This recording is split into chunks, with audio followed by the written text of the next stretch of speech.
por estarmos aqui. Está escrito assim, 1 Coríntios capítulo 11, versículo do 27 ao 32, nós iremos meditar nesta noite. Diz assim a palavra do Senhor: por isso, aquele que comer ou beber o cálice, comer o pão ou beber o cálice do Senhor, o quê? Indignamente, diga comigo de novo, indignamente, será réu do corpo e do sangue do Senhor. O que diz mais? Examine-se, examine-se, examine-se, pois, o homem a si mesmo, e coma do pão e beba do cálice. Pois quem come e bebe sem o quê? Sem discernir. Quem come e bebe o quê? Sem discernir o corpo. Come e bebe juízo para si. Eis a razão, porque há entre vós muitos fracos e doentes, e não poucos que dormem. Porque se nos julgássemos a nós mesmos, não seríamos julgados. Mas quando julgados, somos disciplinados pelo Senhor, para não sermos condenados com o mundo. Essa noite de Santa Ceia, e os irmãos sabem que Santa Ceia é aquele culto de, como diz aqui a palavra, de alto exame, né? É aquele culto em que nós vamos parar. Na verdade, não deveria ser no culto. Deveria ser na semana do culto, no dia do culto, no mês do culto. Ou seja, a nossa vida ela deve ser um constante reexame. Mas em especial no dia de hoje, né? Porque como a gente sempre fala, o culto ele não é apenas aqui. A nossa vida ela deve ser um culto. E o que é um culto? Um culto é uma forma de reverenciar a Deus, de louvar a Deus, de adorar a Deus. Então a nossa vida ela deve ser um culto. Aleluia. Mas tem a reunião do culto, que é esta que está acontecendo. E a Santa Ceia é nada mais do que aquele momento em que nós nos reunimos para fazermos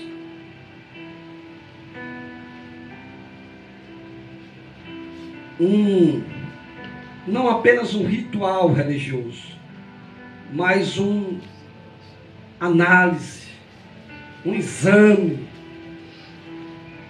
da nossa própria consciência. Então, baseado no que eu acabei de falar, culto de Santa Ceia é culto de refletir um pouco mais. Eu gostaria de trazer um tema que talvez não lhe agrade, mas foi o tema que o Senhor colocou no meu coração. Detectando a doença da igreja. Talvez muitos não concordem, mas ao meditar nesta palavra, a primeira coisa que veio à minha mente, irmãos, é que a igreja, não estou falando apenas, exclusivamente da igreja pentecostal, batalhando pela fé, não. Eu estou falando da igreja de modo geral. E olhando para a igreja de modo geral, nós observamos, e os irmãos têm todo o direito de não concordar comigo, mas olhando para a igreja de forma geral, nós percebemos que a igreja está adoecida. Mas está baseado em que o Senhor diz isso? Baseado na forma como a igreja está se comportando. A igreja está parada, a igreja está inerte, a igreja está discutindo o que não deveria discutir, fazendo coisas que não deveria fazer. Glória a Deus. E baseado nisso nós podemos compreender que a igreja está doente. A Bíblia diz que quando o Senhor, Ele chamou os seus discípulos, Ele disse, ide por todo o mundo. pregai o evangelho a toda criatura. Aquele que crê e for batizado será salvo, e o que não crê já está condenado. Aí ele diz lá em Marcos: e os sinais seguirão os que crerem. Em meu nome expulsarão demônios, em meu nome curarão os enfermos, em meu nome... Aí ele diz: se beberem algo mortífero, não vos fará dano algum, e imporão as mãos sobre os enfermos. Enfim, baseado em alguns textos da Bíblia, porque neste que eu acabei de dizer, que está em Marcos, mostra claramente o que deveria ser a atividade da igreja: pregar o evangelho, levar cura para os doentes, tanto espiritual como física,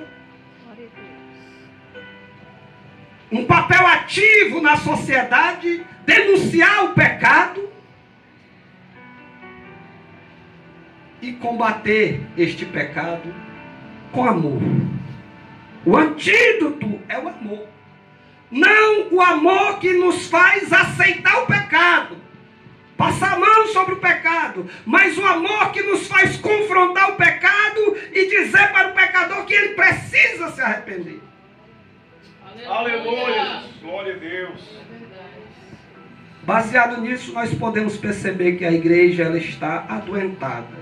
E hoje nós vamos falar ou detectar qual é a doença da igreja, ou por que a doença da igreja. O tema é detectando a doença da igreja. Mas pastor, no culto de Santa Ceia, sim, justamente no culto onde nós temos que refletir como anda a nossa vida, como anda o nosso relacionamento com o Criador. No texto que eu li,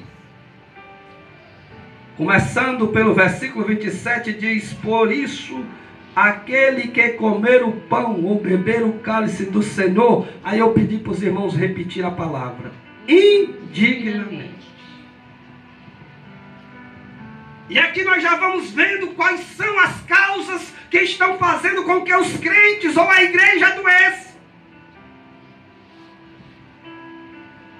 Participar da ceia indignamente é uma das causas que leva a igreja a adoecer. Pois a Bíblia diz que eis a razão porque há entre vós muitos fracos e doentes, e não poucos que dormem ou que já morreram. Essa doença ela é tão séria que ela leva muitos a morrerem, tanto materialmente, fisicamente, como espiritualmente. E é por isso que nós estamos aqui nesta noite pregando esta palavra, para evitar que muitos de nós venhamos a perecer. Pois a gente só pode curar uma doença detectando a doença. Como é que você vai curar uma doença se você não sabe que está doente? Ou não sabe qual é a doença?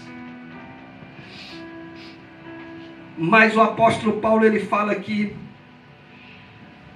uma palavra, ele diz: quem come e bebe, ou melhor, aquele que comer o pão ou beber o cálice do Senhor indignamente. Esta palavra indignamente é uma das causas pela qual muitos estão doentes, fracos e morrendo. Porque estão comendo, participando da Santa Ceia do Senhor indignamente. Outro dia um jovem perguntou para mim: pastor, e o que é comer indignamente? O que é a igreja? Participar da ceia indignamente. Para você entender o que quer dizer a palavra indignamente, você tem que entender o que quer dizer dignidade. Porque indignamente é o oposto de dignamente. Indigno é o contrário de digno. Então, para você entender o que o apóstolo Paulo quer dizer, você tem que entender o que significa a palavra dignidade. Porque quem come e bebe indignamente, ou seja, sem dignidade, come e bebe, aleluia, Jesus, diz o apóstolo Paulo, é réu do corpo e do sangue do Senhor. Glória a Deus. A palavra dignidade quer dizer qualidade moral que impõe respeito. Os irmãos estão compreendendo? Amém. A palavra dignidade quer dizer qualidade moral que impõe respeito. Ou seja, baseado nisso, nós entendemos que indignamente é você comer sem dar o devido respeito que a Santa Ceia merece. É você participar desse momento sem dar a devida honra para o qual o momento merece. Em outras palavras, é você fazer por fazer. Mecanicamente, é o que está acontecendo muitas vezes nas igrejas. As pessoas comendo ceia indignamente. Era o que estava acontecendo na igreja de Corinto. Foi por isso que Paulo escreveu para eles, porque antes do culto, antes da Santa Ceia, deste momento em que nós iremos já participar, os irmãos faziam uma festa chamada Festa do Amor. Lá em Judas 12 nós vamos ver. Ele não fala claramente na festa do amor, mas ele vai falar: quando vocês participam das vossas festas solenes, ou das vossas solenidades festivas. Lá em João também ele vai falar em uma passagem que não é muito clara, mas ele vai falar dessa festa do amor. Era uma festa em que os irmãos se reuniam para ceiar, para comer, para participar de um banquete. Foi por isso que Paulo chamou a atenção, porque antes de ceiar, eles participavam dessa festa chamada Festa do Amor, que de amor não tinha nada, irmã dele. Veja o que acontecia, irmão Zé Maria.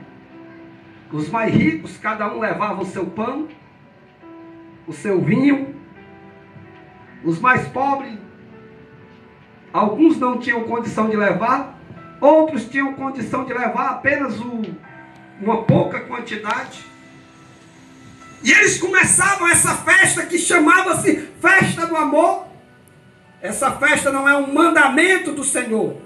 O amor é um mandamento, mas a festa não. E eles se congratulavam-se nessa festa, mas acontecia que aqueles que tinham uma posse maior levavam maior quantidade, 2 litros, 3 litros, 4 garrafas, 5 odres, não era garrafa, era odres. E começavam a beber o seu vinho, comer o seu pão. E quando chegavam no momento da ceia do Senhor, estavam embriagados. Paulo diz isso. Aqui no versículo de número 21, Paulo vai dizer: porque comes, cada um toma antecipadamente da sua própria ceia. E há quem tenha fome, ao passo que há também quem se embriague. Não tendes porventura casas onde comer e beber? Ou menosprezai a igreja de Deus e envergonhais os que nada têm? Eles chegavam lá na festa do amor e começavam a comer. E Paulo dizia: uns comiam demais e outros não comiam nada. Uns bebiam demais e outros não bebiam nada. Amados, isso é comer indignamente. É comer sem ter respeito pelo momento que é esse momento de Santa Ceia.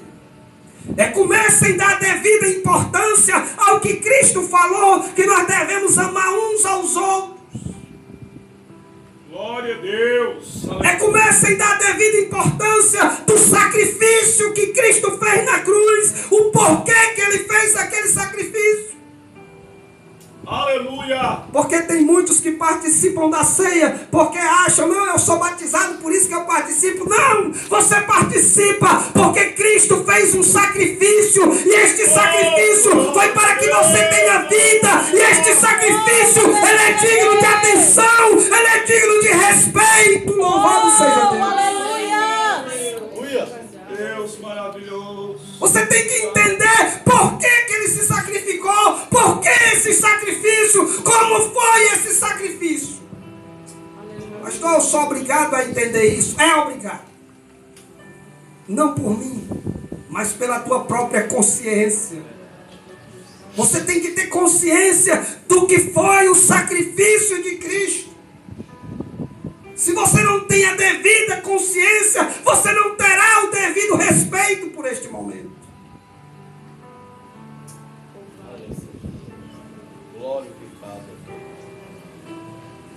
Isso é comer do pão indignamente.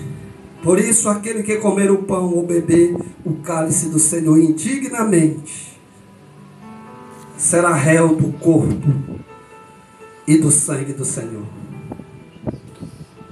O que Paulo está dizendo é que aquele que come sem ter o devido respeito por este momento, sem ter a devida consciência do valor que tem esse momento, aleluia, sem ter o devido discernimento do que é este momento, ele está comendo indignamente.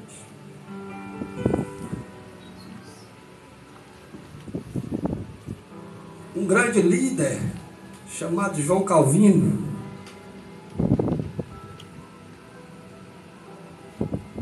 é o pai do presbiterianismo, né? O pai dos batistas, né? João Calvino.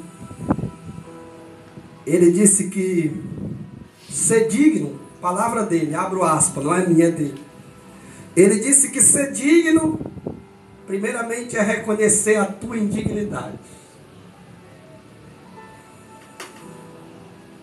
Então, para a gente ser digno, primeiramente nós temos que reconhecer o que nós somos e o que o Senhor é na nossa vida. Aleluia. Nós não estamos aqui porque somos merecedores, nós não estamos aqui porque somos melhores, nós não estamos aqui porque somos bons, nós não estamos aqui porque temos dinheiro, nós não estamos aqui porque temos estudo, não. Nós estamos aqui porque Ele, Deus, Ele é misericordioso, aleluia. Nós estamos aqui porque Jesus resolveu entregar a sua vida para nos dar a salvação, aleluia.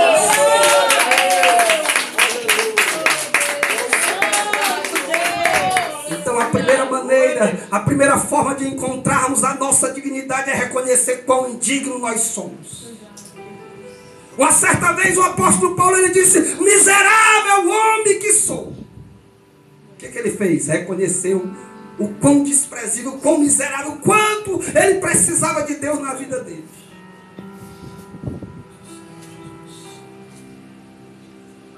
Então nós temos que ter dignidade para participar desse momento. E dignidade, eu já acabei de explicar, é dar o devido valor que tem esse momento. Não é de qualquer jeito, não é de qualquer forma, não é um culto qualquer, não é uma reunião qualquer, não. Nós não estamos aqui nos ajuntando para comemorar um jogo, para comemorar uma festa qualquer, não. Nós estamos aqui nos reunindo para relembrar. Oh, glória, louvado. Para memorizar o sacrifício de Cristo. Isso tem um significado importante, irmãos. Estou falando de dignidade, mas estou falando também do sacrifício de Cristo na cruz, que muitos não sabem o que estão fazendo aqui e por que ceiam. Estão ceando, eu estou dizendo, estão ceando porque Ele se sacrificou na cruz para que hoje nós estivéssemos aqui. É um momento importantíssimo da igreja. A Santa Ceia, antes de prosseguir, eu quero te dizer 3 coisas. A Santa Ceia, ela nos remete ao passado, ela nos remete ao futuro e ela nos traz ao presente. Como assim, pastor? Quando o Senhor disse, comei e bebei em memória de mim, Ele está dizendo, olha, lembra do que eu passei na cruz por vocês. Quando Ele diz, comei e bebei e fazer isto em memória de mim, Ele está dizendo, olha,